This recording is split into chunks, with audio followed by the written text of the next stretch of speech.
Most of the world stopped watching Afghanistan the day the last foreign soldiers left. The headlines faded, cameras turned elsewhere. But Afghanistan did not become quiet. It became unseen, and unseen conflicts are often the ones that grow the most dangerous. Afghanistan still matters because geography does not change when attention does. It sits at the crossroads of South Asia, Central Asia, and the Middle East. Empires once crossed its mountains for trade and conquest. Today, influence moves through it in quieter but equally powerful ways. Weapons routes, militant corridors, intelligence games, and regional rivalries. When the Taliban returned to power, many assumed the story had ended. In reality, a new chapter began.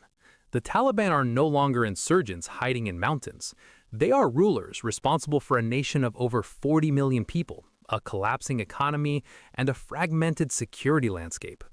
Governing is harder than fighting, but their ideology did not change when they took the capital. Afghanistan's economy shrank rapidly after the change of power. Foreign aid, which once funded most public services, was frozen or withdrawn. Banks struggled, jobs disappeared, inflation rose, hunger spread. Economic collapse creates desperation, and desperation is fuel for instability. The Taliban promised security, but security in Afghanistan has never meant one thing. They have reduced large-scale urban bombings compared to the final war years, yet new threats have emerged. Rival militant groups operate in the shadows. Ethnic tensions simmer. Armed factions remain across provinces. Control exists, but it is not absolute. One of the biggest concerns is transnational militancy. Afghanistan has long been a meeting ground for fighters from different countries. Training camps, safe houses, and ideological networks do not disappear overnight. Even if the Taliban seek international legitimacy, not every armed group inside Afghanistan answers to them. Neighboring countries watch carefully. Pakistan worries about cross-border militancy and refugee flows. Iran monitors both security threats and water disputes. Central Asian states fear infiltration. China worries about extremist links reaching its western region. Russia sees instability near its sphere of influence. Every neighbor calculates risk. Afghanistan's terrain makes full control nearly impossible. Mountains provide cover. Borders are porous. Smuggling routes are old and adaptable. Where formal economies collapse, informal ones thrive. Weapons, drugs, and fighters move along paths older than modern states. The narcotics trade remains a major factor. Afghanistan has long been one of the world's largest sources of opium. Drug networks fund armed groups, corrupt officials, and criminal syndicates beyond its borders. Even when bans are announced, economic desperation makes enforcement inconsistent. Narcotics tie Afghanistan to global criminal economies.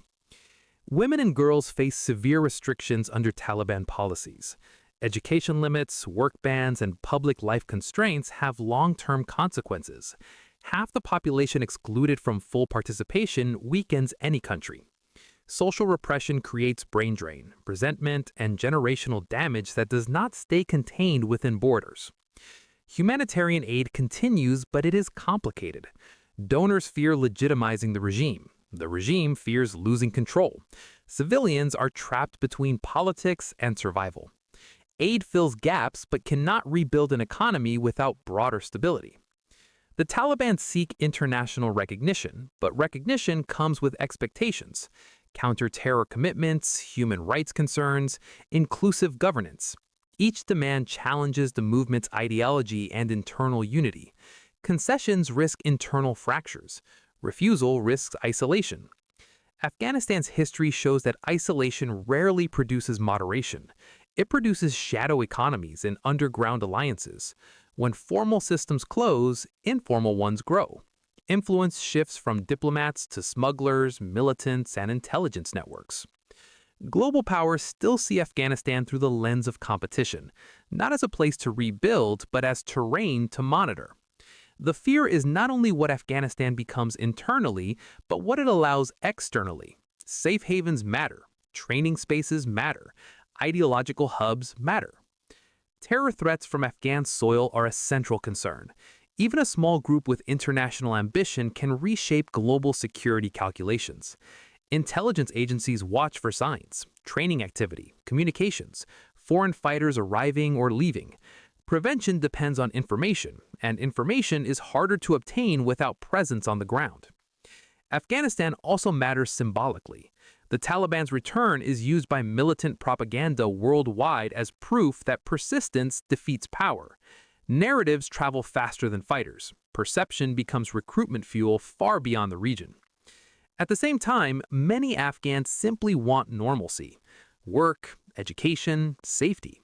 But decades of war destroyed institutions. Skilled professionals fled. Infrastructure is fragile. Recovery requires stability, investment, and trust, all in short supply. Climate stress adds pressure. Droughts affect agriculture. Water disputes rise. Rural livelihoods weaken. Environmental hardship pushes migration and increases local tensions over resources. Afghanistan is not just a security issue. It is a regional stability test. If it collapses further, consequences will not stop at its borders. Refugee flows strain neighbors. Militancy spreads. Criminal networks expand. The world often treats Afghanistan as a problem to contain rather than a country to stabilize. Containment reduces immediate risk but preserves long-term instability. Ignoring Afghanistan does not freeze it in place. It allows hidden dynamics to grow unchecked. Afghanistan faces internal challenges too. Factions differ on governance, foreign relations, and social policy. Holding power is harder than seizing it. Internal divisions can create fractures that other armed actors exploit. Afghanistan still matters because it sits at the intersection of ideology, geography, and unfinished wars. It matters because what happens there does not stay there. It matters because history shows that when Afghanistan is ignored, the consequences eventually demand attention at a much higher cost. The world may have left militarily, but Afghanistan never left the world's security map. Afghanistan's future will not be decided by one event, one leader, or one agreement. It will be shaped by pressure building from every direction at once, slowly tightening around a state that is still trying to define what it is after 40 years of war. Inside the country, the Taliban face a reality no insurgency ever truly prepares for. Governing requires compromise, administration, and long-term planning. Insurgency requires only resistance and unity against an enemy. Now, the enemy is less visible, but the responsibilities are heavier. Roads must function. Salaries must be paid.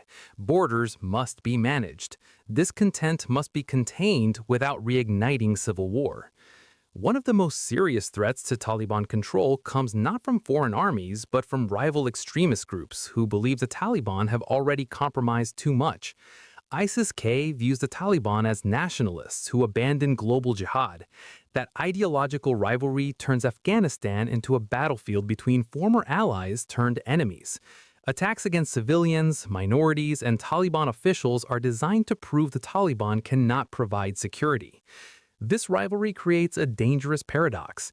The Taliban must fight extremists who are even more extreme than themselves, while also convincing the world they can be partners against terrorism. Every ISIS-K bombing weakens their claim to control. Every crackdown risks fueling more resentment. Regional powers are not passive observers.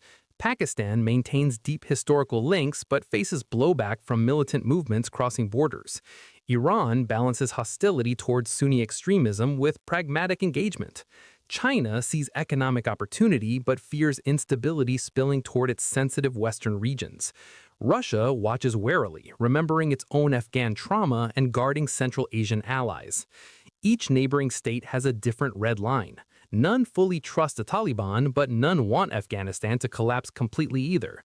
This creates a fragile balance where limited engagement replaces full isolation, and quiet deals replace formal alliances.